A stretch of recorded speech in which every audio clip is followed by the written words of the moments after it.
we're just liars, and we don't realize it. But like when you start to choose a path of honesty, you become well aware of like little tiny harmless little white lies. And now it's like those are not acceptable. It's radical honesty and transparency in all areas, not just one area with the kids, with what I'm feeding them, with chocolates, asking my wife, hey, can they have a chocolate? Like that kind of stuff versus, oh, don't tell mommy.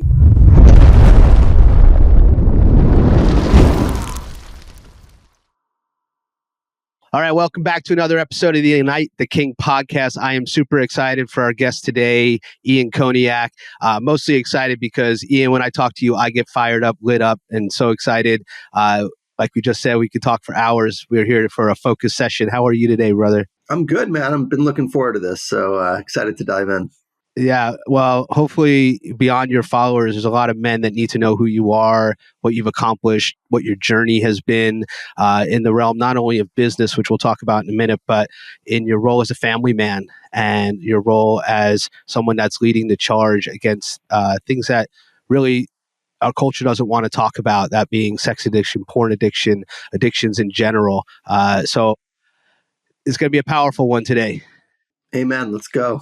And it's something that people don't talk about. And I certainly didn't. I thought I was alone in my struggles. And I wish I had leading men that I look up to that shared their struggles so I could have a model to follow and learn from. So I'm excited to hopefully help a lot of people today.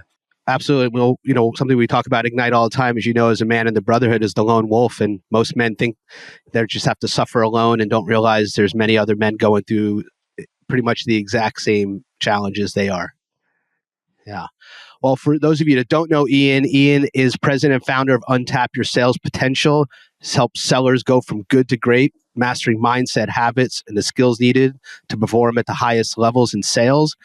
He's sold over $100 million in his career. He's former number one enterprise account executive at Salesforce. And speaker, coach, expert in sales. Ian has led training workshops for Fortune 500 companies. His message has been shared in a variety of leading top 100 podcasts. I'm excited to have you on this podcast.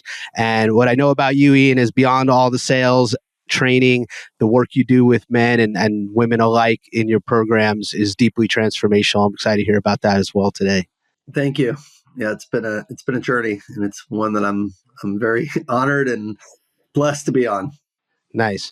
So we know we really want to hit on what it means to be a man, especially a married man and a man that maybe has had indiscretions or done things outside of his marriage that can lead to divorce, can lead to all kinds of things, and how to build back that trust once betrayals happen. So maybe you could share a little bit about your story and how this all fits in. I'm glad you're going right there to start with. So I'll just kind of give a high level overview of the challenge that I see that very few people talk about that exists with married men and single men, but I'm going to talk to married men or men in committed relationships right now. And that challenge is secrecy around activities that are compulsive sexual behavior. Now, we can bucket that in a number of areas. For example, looking at porn in secret, or going to strip clubs or massage parlors or getting escorts or anything in between. Okay. But the key here is secrecy. That's the issue that I want to talk about, because for me, I married a woman. We've been married, my wife, Sandy, 11 years. We renewed our vows last year. So this does have a happy ending, at least for now. But take note, man. Yes. But it was not always this way. In fact, there was a time when my marriage was very much at risk. And the reason why is because I was keeping secrets from my wife. When I got married, she was very clear that she considered going. I'll just give you a couple quick examples, and then I'm going to talk about what happened at a high level without going too deep. My wife had told me when we got married, for example, even before we got married, I had always struggled with compulsive sexual behavior. I come from a family of addicts. I was exposed to porn at a very young age. My father had a lot of porn movies laying around, Playboys. I saw that. That was imprinted upon my brain when I was 12 years old. I first discovered porn, and that became a refuge of sorts, an escape for me as a teenage boy. You might think that's normal. Teenagers do. But in reality, my parents had separated. My family went from 4 people to 2 people. There was a lot of trauma going on, and that became something that I could depend on to feel better during a very uncertain time. And then it gradually morphed my opinion of women. And I viewed women as sex objects because that's what I saw. And that's how I approached women, was a object to be conquered. And if I could sleep with them or anything, it was a notch on my belt. And this is very normalized in our society. And people don't say, well, that's sex addiction. That's just being a guy. So that's the first issue, is that a lot of this stuff we're talking about is normalized, so people don't think of it as addiction in the first place. So I went about my 20s partying, trying to hook up with as many people as I could. And it was very much something where if I couldn't hook up with a real woman, I would go to porn or I'd go to strip clubs. And I meet my wife, and it was something I wasn't proud of. There was a lot of shame associated with that. And so this was going on way before my marriage, to be clear. It was something that I was aware of. It was something that I had engaged in prostitution. I had engaged in strip clubs. I had engaged in, webcams. As soon as it was available, as soon as I could get on the internet, I was on there. And that's, I think, very, very common. What wasn't common is that I wanted to stop. And I kept repeating this cycle of, I'm not going to go to strip club, and then I'd go back. I'm not going to go on this webcam site, and then I would go back. I would delete the app and I'd go back. So these are telltale signs of addiction. Addiction is when you have shame around something, you try to stop and you keep repeating the cycle and you don't know how to fix it. In fact, I'd gone to therapy, I'd gone to counseling. So this thing had been with me my whole life, my entire life. And it wasn't just with me, it was with my father, it was with his father. It was something that was in my family with I won't, again, get into the details for the sake, but it's something that's passed down from generations. And I hadn't faced it. I get married, and my wife told me, she was a Christian woman. She had a value system that was very different from mine. And she said, Ian, please don't go to a strip club for your bachelor party. This is cheating. I'm like, it's not cheating. She's like, of course it is. You're looking at a woman who's not me naked and she's grinding you. How can you say that's not cheating? And to me, in my denial brain, I said, that's crazy. This is not something that, that she's just not, she's not, she's off her rocker to think this is cheating. It's not a girlfriend. It's not an affair. So a lot of these activities men justify, they rationalize because they don't think of it as traditionally cheating. Okay. But the definition now that I think of cheating is anything that you're doing in secrecy that's sexual, that's not with your partner. Right. So watching porn. Let's highlight that secrecy. There's so much around what we talk about, like the magician, right? And the shadow of the magician is hiding, is secrecy, is omission, right? Is manipulation. So yeah, this is rampant, I would say. Yeah. So getting into the story. So what happened is, so she tells me this is cheating. Well, what happens? I say, I'm not going to go to a strip club on my bachelor party. I'm trying to be about to get married, trying to be a good guy. And sure enough, I don't. And then a few days later, by myself, when my wife's out of town, or we hadn't lived together yet, but she was away, I went to a strip club. I binged, and I'm like, yeah, I'll get this out of my system before I get married. This is the last time. How many times do you say this is the last time? That's a telltale sign of addiction. So again, if you're hearing this and you hear this is the last time, if you hear any patterns, whether it's porn or OnlyFans or anything sexual nature, then you're probably following some type of addictive cycle in an area that you may not be thinking is traditionally addiction, but it absolutely is. So that was me. I did it in secret. And those behaviors continued throughout my marriage. They were secret. They were when I was traveling, or then when my wife was out of town, I would go to a strip club. I'd go to, I'd watch porn, and I'd go on webcams. I'd go on sites that were related to women stripping, not just watching a video, but actually women. And that's the dominant site now. And that's the thing that scares me the most, is it's not regular porn anymore. This is OnlyFans is exploded, and I've never been on there, but it's women that are live women that are not your partner that are getting naked for men, right? Or that you're paying to see live.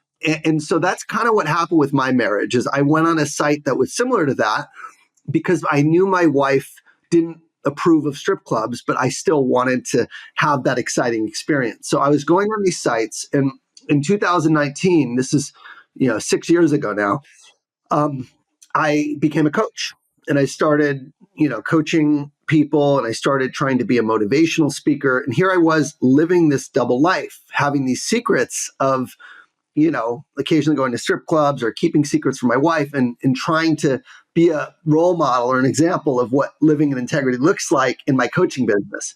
And by Holy Spirit, by God's calling, my conscience really started to come online, and I realized that this part of me couldn't continue to exist if I was going to pursue this career of leading and serving people for a living. And so I decided to confess to my wife. Now, I didn't confess everything, but I said, honey, I know you don't like strip clubs. I know you're not cool with it. What would you think? Now, keep in mind one more thing. My wife knew I watched porn, but she didn't know that I went to webcam sites. So she always kind of knew that I did that. And I wouldn't say she was cool with it, but she didn't it was not a non-starter for us. It wasn't something she said, you have to stop. She knew I did that before we got married. She never really spoke about it. It was just kind of something I did in secret, but she didn't ask about it, and she knew. So what I wanted to do was clear my conscience and get her permission to go on these webcam sites. That's really what it was coming from. It wasn't because I wanted to stop. Shadow. Yes, shadow behavior. So I tell her, and I say, honey, how would you feel about a virtual strip club? I think that's how I positioned it. I said a virtual. Nice. Wow. Yeah. And she's like, what do you mean? What are you talking about? I'm like, well, there's, websites where you can go in and women, will strip. I know you don't like strip clubs, but how do you feel about something like that? Me doing that. Now, keep in mind, I was doing this a couple times a month already. I wasn't asking permission. I was asking forgiveness, if you will. Not even, you were just taking her temperature on it. I was taking her temperature. Let's call it what it was. So that's what I was doing. I was trying to ease my conscience because I knew it was something that I needed to find out how she felt about it. And she's like, what do you mean those things exist? What do you mean live cams? I'm like, yeah, there's these sites. And she's like, well, you don't go on those, do you? I'm like, well, yeah, I go on once in a while. She's like, well, how often? I'm like, I don't know. A few times a month. And she's like, no, I'm not cool with that. What do you, absolutely not. That's horrible. And she was kind of quiet about it. Okay. That afternoon, I come back to the room and I see all of my printed credit card statements out. And she had highlighted all the times when I spent money online through, one of these services. They were virtual rooms where you give women money to strip. And she's like, what the fuck is this, Ian? What have you done?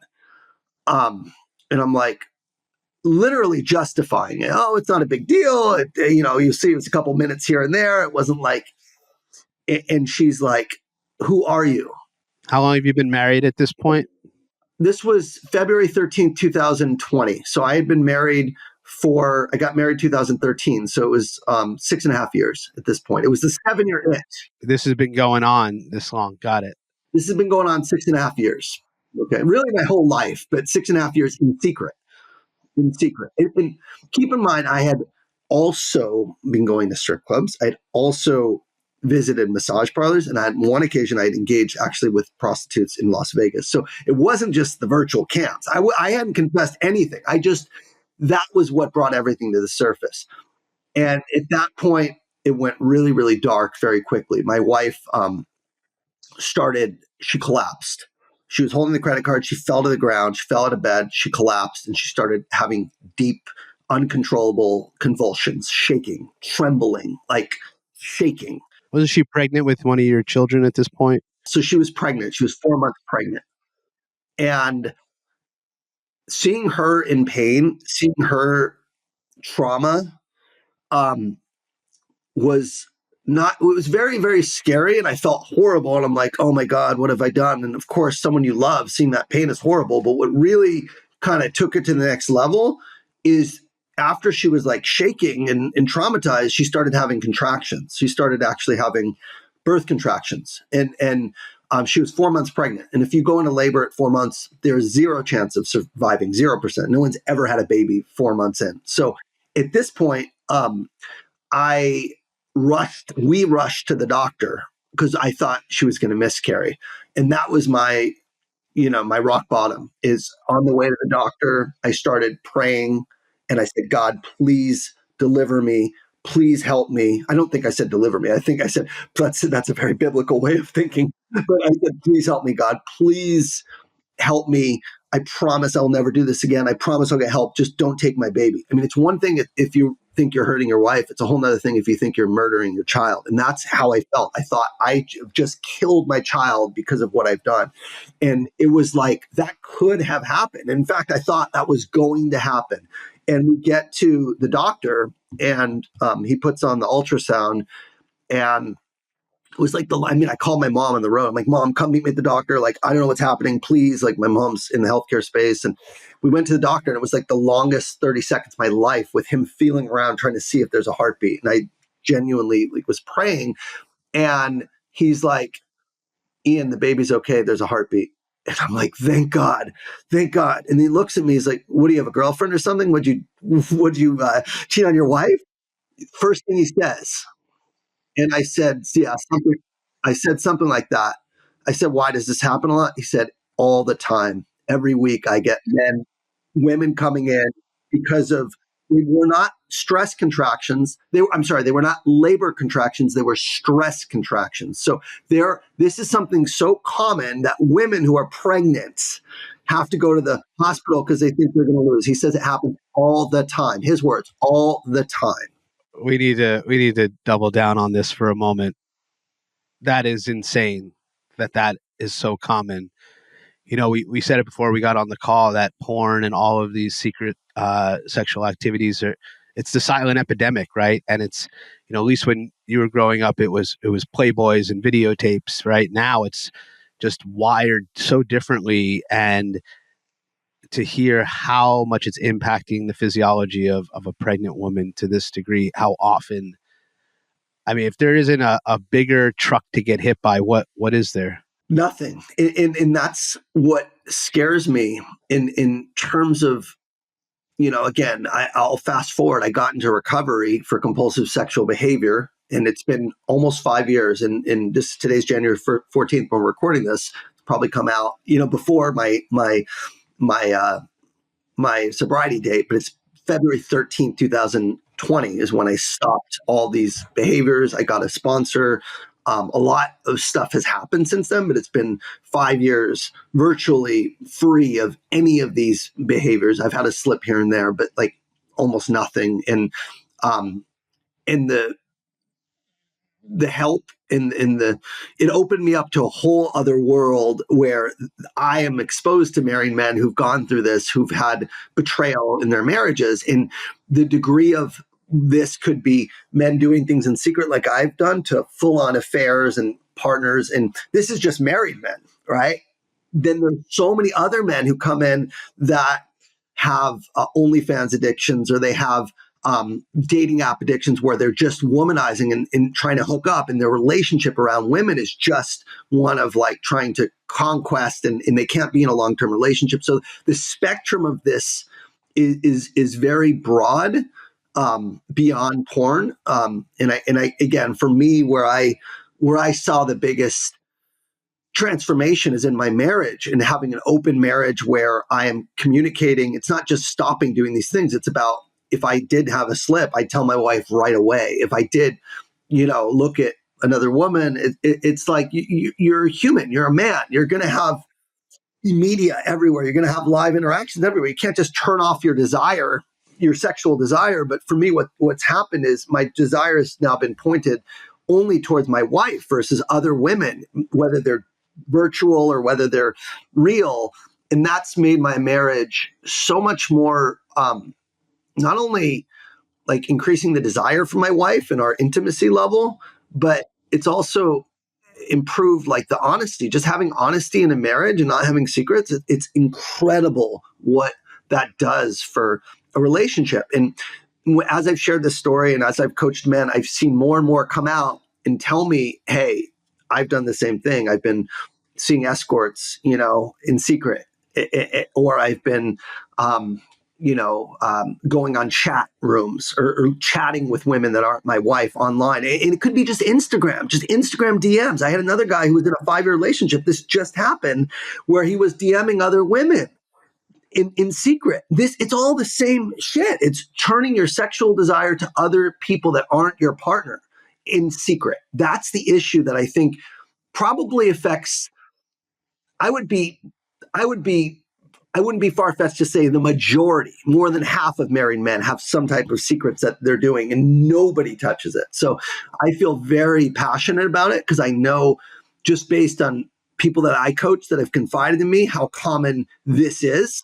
And it could be something as simple as, hey, I look at porn in secret because I know my wife's not cool with it, to I'm having, chats with other women that aren't my wife. And any way you look at it, it's betrayal. If you're doing something in secret that your wife doesn't know about, or your partner, it could be a woman to a man too. It's not just men, but I'm speaking to men in my experience. Whew. There is so much for us to unpack in what you just shared. So I don't know that we'll get to every piece, but there's definitely some things I want us to dive a little bit deeper on. First of all, thank you for sharing your story so transparently and vulnerably. Any good leader, it's like you go first. And hearing your story on some level, like you said, the majority of men can relate, whether it's looking at some porn sometimes or full on seeing prostitutes. Like you said, it's the secrecy, and then ultimately getting to a place of integrity in your relationship as married man and having an open relationship as far as communication. And I have found in my marriage, anytime there's been omission or hiding of anything, it always comes out at some point. And when the truth comes out, it actually, as we always say, sets you free, right? So now you don't, and I always like to say, when you tell the truth, you don't have to remember what you say because you're just telling the truth, right? But this is impacting a lot of men. There's a couple of things that, one, just the access in with technology and how easy it is and how that can really grab a man that especially is prone to addictive personalities. So maybe you can speak about that. And then the second piece, which is a little bit deeper, and your story definitely is this as well. It always seems to lead back to something that happened earlier on. Like in your case, porn became a safe place during a divorce, right? How many men out there share a similar story? How many men have, like myself, my first sexual encounter was with a prostitute in another country, right? So these things are distorting our view and our learning of how to be intimate with a woman. And another thing you said was how men will give all this energy to these things outside of their marriage, but then there's no passion in their marriage because they've given it all away already, right? So I'm curious of you to kind of hit on those three things to dive a little bit deeper here. Okay, so the first one, access. One of my favorite quotes is, "It's better to avoid temptation than rely on willpower to resist it." And for me, cutting off access was very, very important, right? It's like the alcoholic who doesn't have alcohol in his house. Yeah, if you can get it somewhere else, but you have to make an effort. So for me, one of the first things I did was I put filters on my computer and my cell phone. There's an app called Covenant Eyes, which will block all the sites, Covenant Eyes. And the reason the app is effective is because you have an accountability partner, right? So if you go to any of these sites, or if you try to, not just as a block, but if you're looking at things that are gray areas, so let's say you're looking at women on Instagram or something that are in bikinis or whatever, like still related. Maybe it's not the same, but it's still the same neural pathways in your brain that are getting activated when you're looking at that. So hijacked, more like it. Hijacked, not activated, but hijacked, because it's super addictive because it's visual, right? Men are visual.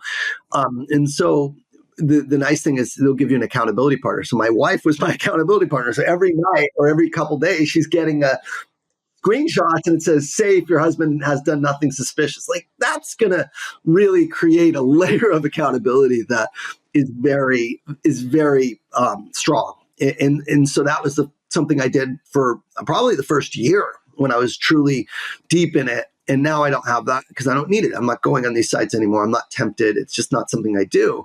But I think I deleted Instagram, right? That was something I did. So like cutting off all of the the places in the access points via filters is extremely effective versus, and it's like, I don't know, $10 a month. It's not like, or 60 bucks. Like, it's not like you're spending, a ton to do this, but you're actually saving your brain. And it takes about 90 days for these neural pathways to change in your brain. So you really do need to abstain if you want to. And if you think you might have a problem, like go do 90 days without it and you'll know if you have a problem or not, right? If it's not an issue, like, no worries. For me, or neuroplasticity and the brain being able to change back, but also just acknowledging how much it does change as a result of this. Yeah. Oh, for sure. Because these other things will come out. So if you don't have porn as an escape hatch, like, you're going to have to sit with those feelings of being overwhelmed or stressed or whatever. And then might want to go to something else. You might want to get a drink or smoke some weed or whatever. Like,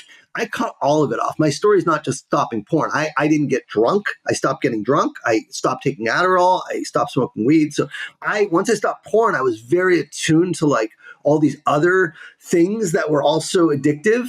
And it made me like, I'm sober living is how I would describe my life now, because I still drink, but I don't get drunk. I don't have any temptation to smoke weed. I might smoke. I might take a gummy if I go to a concert. Like, we're talking extreme moderation, but it's not perfection. I'm not here to be a Boy Scout and say I don't have fun. Like, I'll have a glass of wine with dinner. I'll go have a gummy if I go to a concert once in a while. But I think I bought a thing of gummies. It's legal in California where I am, but I bought like maybe a year and a half ago. I still have it. So it's like, when you give yourself an out, right, it makes it so you don't want it versus saying I can't do anything forever, like, which is not sustainable. So I think for the porn thing, I cut it off. And then I realized I had these other addictive behaviors that I became really mindful of.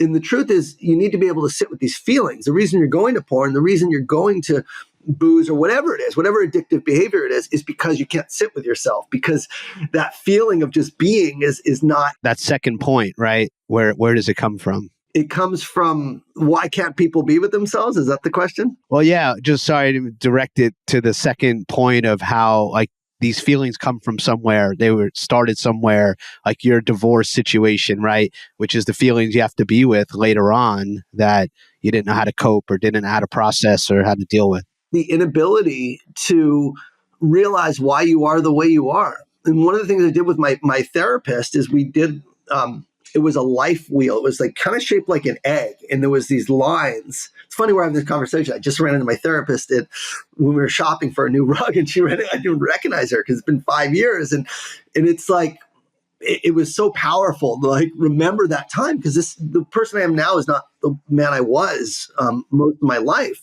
But one of the things that we did very early on in therapy was like, we traced back all the memorable things that have happened from the time we were a kid, and specifically focusing on trauma, and things that happened that were traumatic. So one of the things that I didn't even think about was the connection between when I was exposed and used porn to the time in my life when my family fell apart, and also when I lost a pet. They both happened within a very short period of time. So my dad and my mom were already divorced, okay? And then my mom separated from my stepdad, and my brother was sent to live with my dad in New York. So we went from a family of 4 to a family of 2. And my mom was not emotionally available. And I'm 12 years old. She was dealing with the separation. She was trying to support us by herself. We had foreign exchange students living in the house. She was working 2 jobs. Like, I was on my own. I was a latchkey kid. And that's when I discovered porn at the same time. So that period, and then something else happened with a pet bird that I accidentally killed. And it was a horrible story. I never really thought about it, but we had a cat and I had a bird in my house.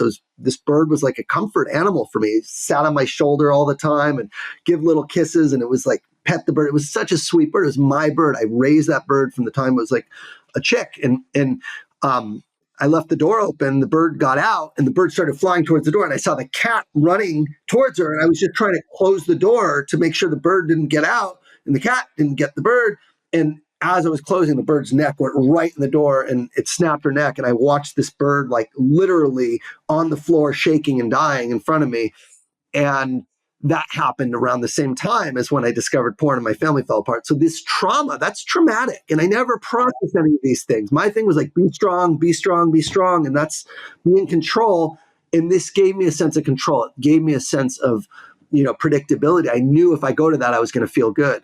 And I think going and like kind of tracing all these events and seeing why gives a much needed grace and an explanation as to where and why these addictions maybe start and when they start. And once you go through that through therapy, ideally, it really, like, it feels like, oh, that makes sense. Nothing's wrong with me. This is just what I used to cope. And then you look at your lineage and your parents and the work they never did. Like my dad, bless his soul, like was a sex addict. And when he died, he had hundreds of porn everywhere, like everywhere. It was really horrible, but there were like videotapes everywhere. And I remember that. I remember how that was imprinted on my brain, and he never obviously dealt with that, and he went through his own addiction cycle, and because he hadn't done that work, I inherited it.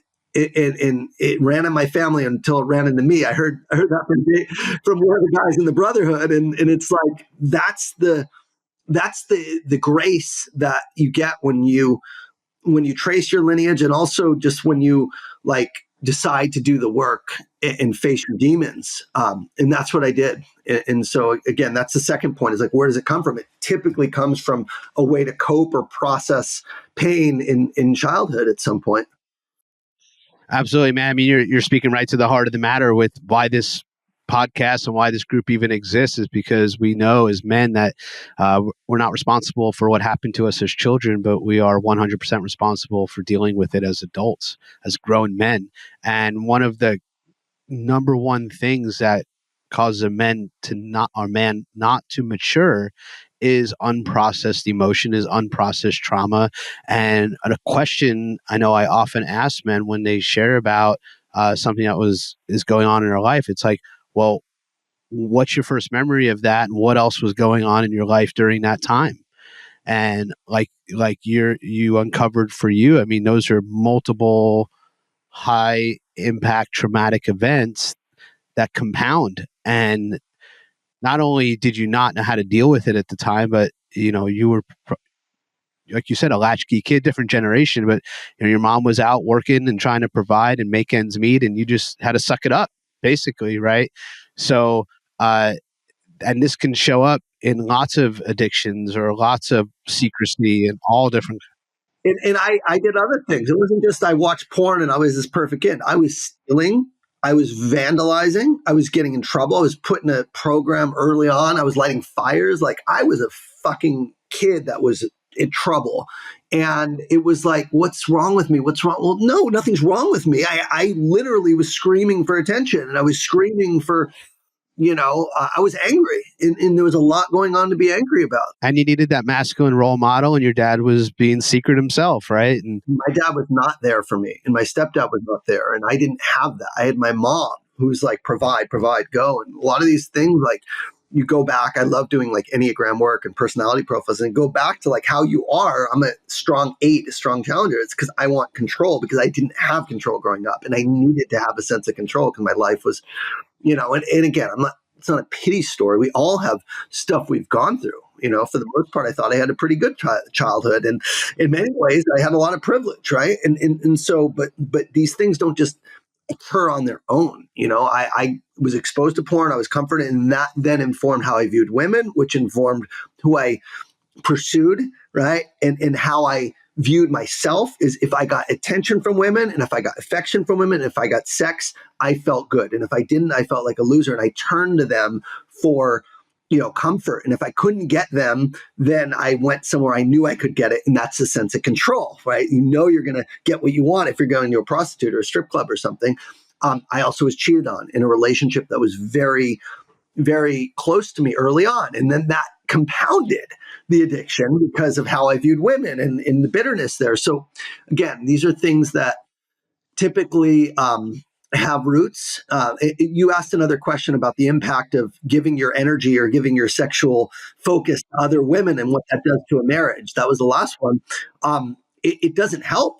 I'll tell you that. If you're desiring a woman online that doesn't look like your partner, that's half her age, that is doing things that she doesn't do, like, what is that going to do to your sex life with your marriage? It's going to probably mute it. It's probably going to make it non-existent. So I know a lot of married men that just are not intimate with their wives, and they're getting that need filled from masturbation and pornography, or maybe worse, maybe live interactions. But fundamentally, giving away their power, giving away their energy. when you don't have that outlet, your wife or your partner becomes much more desirable for you. That's been my experience, and it still very much is. All of my sexual energy is channeled towards her. If it's been a few days or whatever, and I'm getting horny, I'll talk to her and I'll say, honey, we haven't been intimate. I want you so bad. And it makes me want her. Like, I literally, because I'm not getting,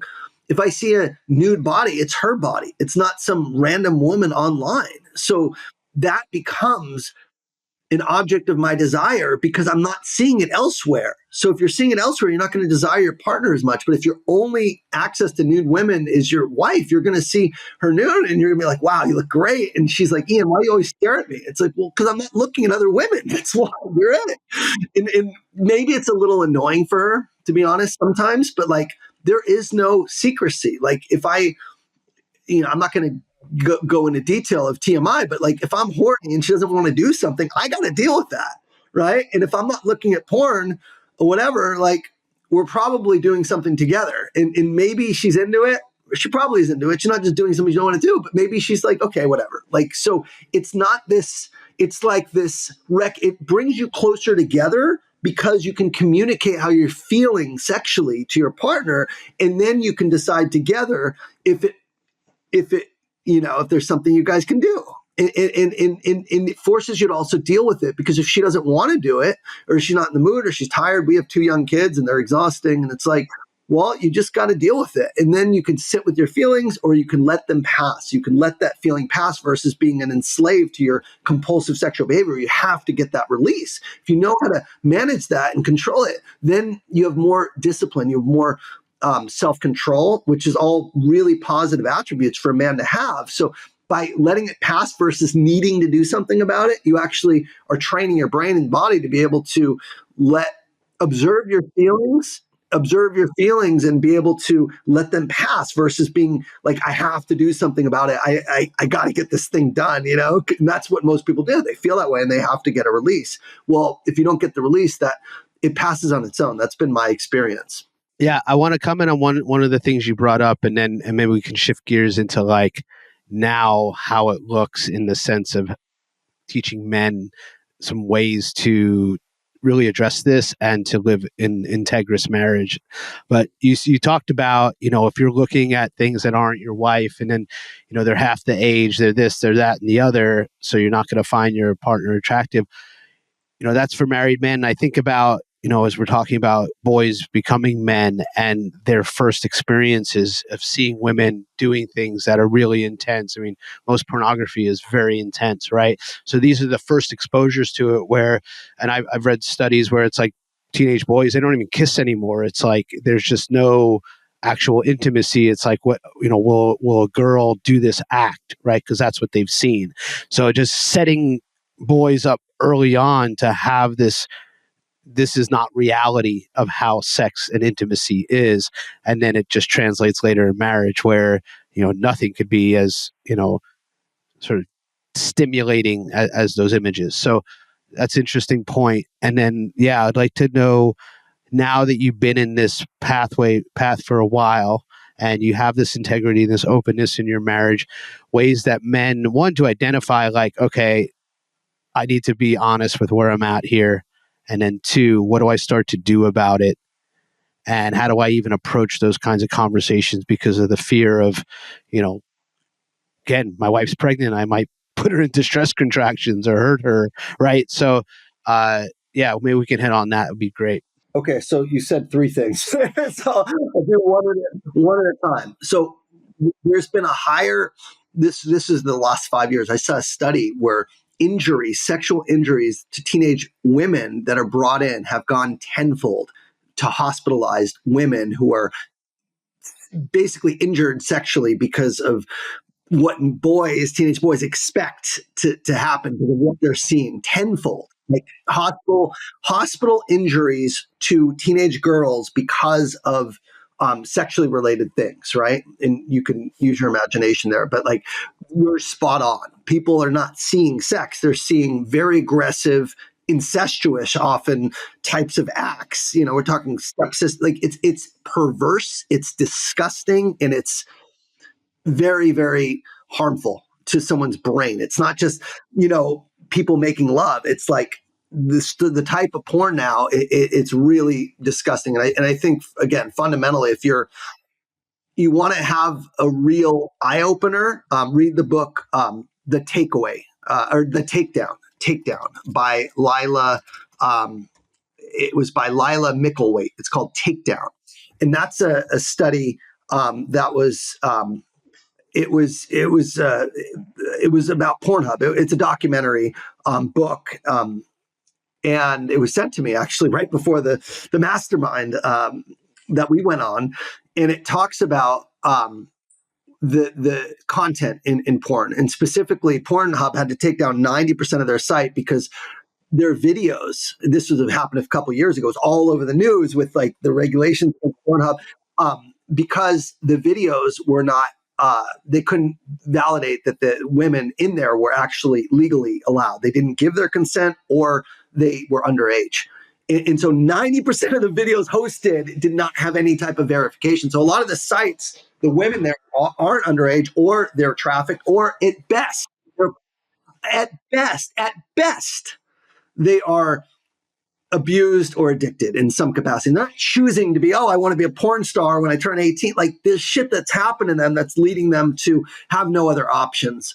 And this goes for other sites too, like OnlyFans. This is not something that women are willfully trying to go into, this is a way to feel empowered. And if you're really curious about what that looks like, that book talks about, and surveys, and the type and the stories of the women that are there and why they do that. And a lot of them are there against their will. A lot of them are being held in webcam rooms in foreign countries that are not here, that are going through this stuff in organized crime and in other areas like Colombia and Eastern Europe. And that's what is being consumed by these big sites. And it's just, when you see that you're supporting that and that you are contributing to that, for me anyway, that I have not looked at porn. I'm like sick to my stomach just hearing all of that, as I think every man should be. Read the book. If you genuinely want to stop watching, if you read that and you still go on or still consume, at the very least, you'll have a second thought about what you're looking at and what you're supporting by going on those sites. And they're all. And I don't know the statistic here, but I know most of the consumption is United States, male, white male, middle age, like our bracket here. You don't think you're doing any harm, but the reality is, even if you're not looking at those specific videos with people that are underage or people that are being raped in a lot of the videos, there was a whole section about people that were being drugged and drunk and passed out. And there's like literally, you can search unconscious, and there were thousands of videos coming. So even if you're not looking at that, you're going on a site that hosts that or did host that. You're plugging in your energy to that energy. You're supporting that whole chain of what's going on in the world, and you think it's innocent, and it's not. No, you're not. You're supporting a site that is supporting that. So that to me, again, not just the injury and the harm, but the general nature of what you're supporting by viewing pornography. For me, don't look the other way. Don't be part of the act, be part of the solution. So read The Takedown. Like, don't take my word for it. Read that book and then make your own decision on what you want to do. Second thing is, in terms of like marriage, right? And how do you start being honest with your partner in a relationship? If you look at porn in secret, you don't know how your wife feels about it, or maybe it's your fiance and you want to just get her pulse on what she feels. I'll give you the definition of intimacy that I heard that I loved is intimacy means into me you see. Intimacy, into me you see, meaning that your partner sees all of you, sees into you. So I would share what I did is I went through a process called a disclosure, and it was with a therapist. It was a clinical disclosure where I went back and I confessed everything to my wife. As I said, it just started with the webcams, but then there were other secrets, and I took all the secrets that I had, and I confessed, and I would not advocate anyone to do that unless you're in counseling, unless you go through a formal clinical disclosure, because there is a process to that, being able to document, being able to pull up old records, being able to get everything out where you're not forgetting stuff and doing it the right way. So that took a while. Unfortunately, I had a lot of transgressions, and I had to go make sure I didn't exclude anything accidentally. So I really was thorough in making sure I confessed everything. And after that was complete, I went to a polygraph and I was interrogated for 3 hours to make sure that I wasn't lying. Yeah. So this was the real deal. I went all in. You know me, I go all in. Yeah. I was going to say, for those of you that don't know Ian, this is pretty much par for the course, that this is the level at which you're doing things. That is definitely parts of the story I didn't know. I was just curious, as you had to go back and find these transgressions and revisit them almost, because you had to, in a sense, remember all of them. I was now going the path of sobriety. So going through the process of uncovering all of the transgressions was one of the best things, and also one of the worst things that I've ever been through. It was one of the worst because I had to reface and relive all the challenges that all of the addictive cycles that I had. Right, that was awful, and to have to confess to your wife and tell her that you engaged with prostitution in Las Vegas, like that takes a real man, frankly, and it takes a lot of courage to be able to risk losing everything in order to be honest. And it was very challenging, as you can imagine, because I didn't know what would happen. But it was also one of the best things for a number of reasons. First and foremost, I had this shame and I had these secrets that I had been carrying with me my entire life. And to get those out in the open, it leaves you with nothing. If you're carrying shame and you're carrying secrets, that's a heavy burden to carry. But when you get it all out, you are light. You are in your heart. There's nothing to hide anymore. The most free man in the world is the one with nothing to hide. And so for me to confess and to share and to get this off this thing that I had carried with me a whole life off of me, and especially to my wife, because again, you're carrying guilt, you're carrying shame, you're carrying all that stuff if you're having secrets. And that for me was very freeing and very liberating to know that it was her choice now if she wanted to stay. It wasn't going to be based on lies or omissions that she didn't know about that she was staying with me. So that was great in that sense. And it was also great because it forced me to face my addiction. These things that they happen one off or two off or here, you think no problem, and then you wash it away. But when you have to go back and look at 10 years, 15 years, and you add all this stuff up, then you get a much more accurate picture of that it is a real problem. And you're forced to see, oh my God, this is an issue.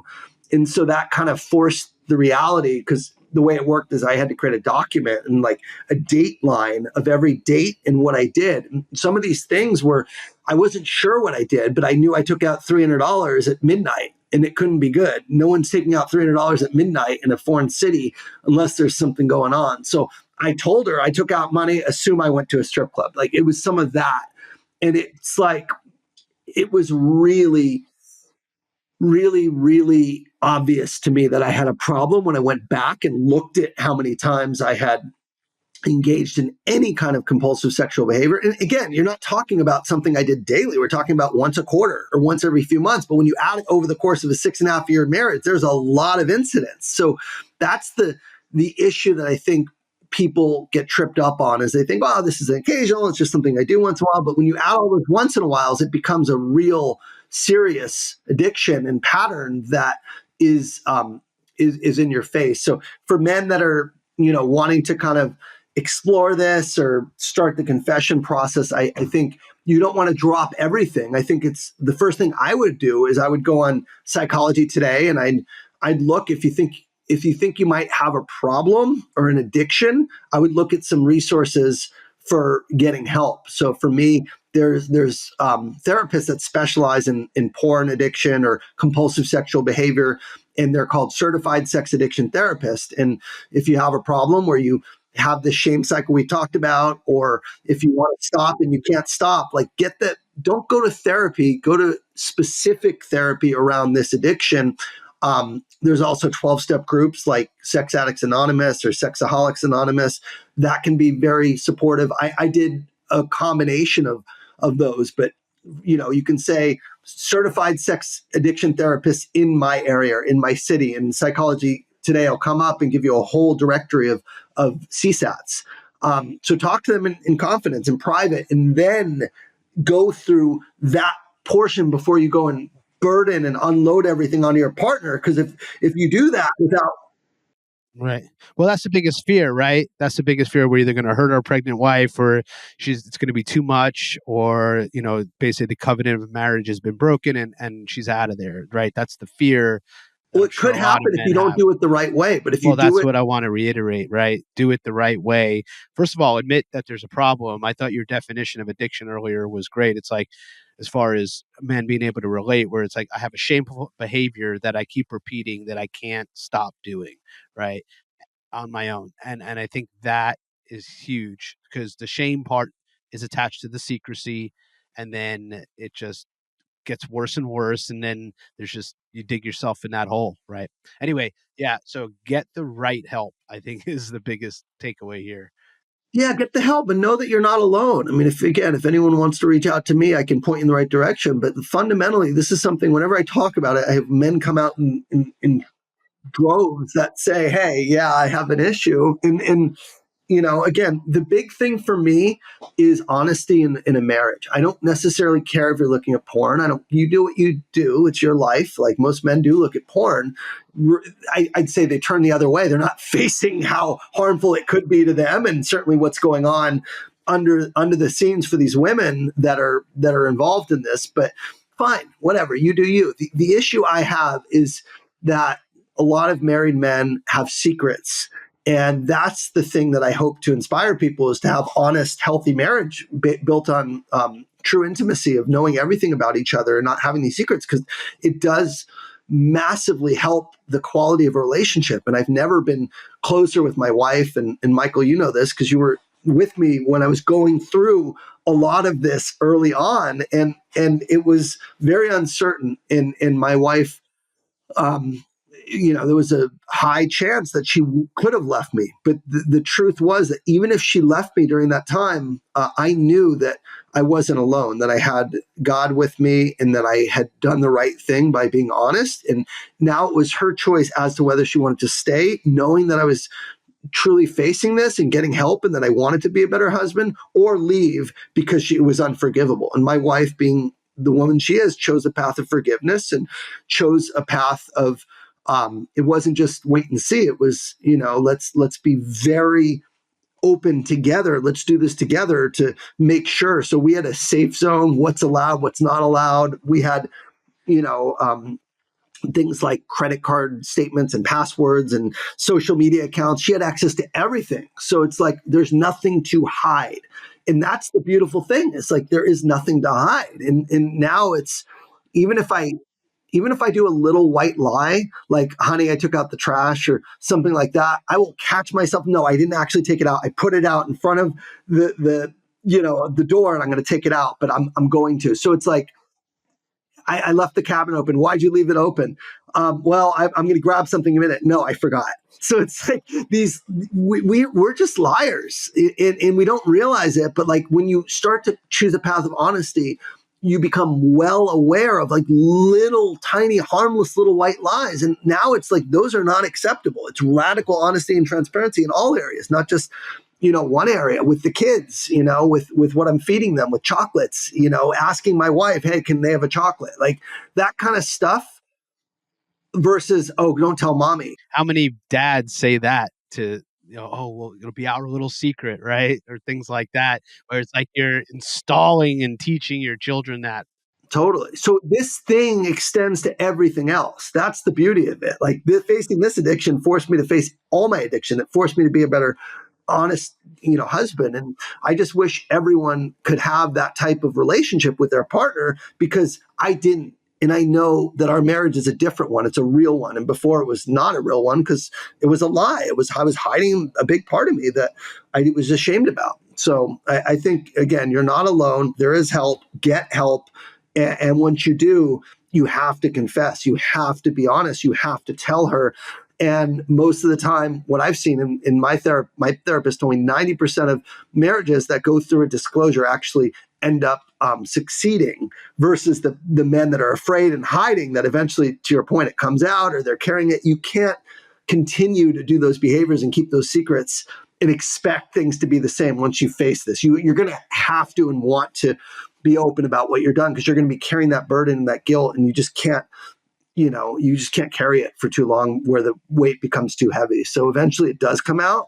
And I advise coming out in a way that's safe, that's guided, that's formal. So when I confessed to my wife, it was in a controlled environment with my therapist, and it was also with her therapist, who was a betrayal trauma therapist, who prepared her with somatic exercises, with breathing, with tools to be able to cope after she heard some of this stuff. And it was very hard. And she even left for a week afterwards to go stay with her parents, but she ended up coming back. And once she came back, I knew we'd be okay, because that was her way of saying, I forgive you, by coming back versus staying and just moving out.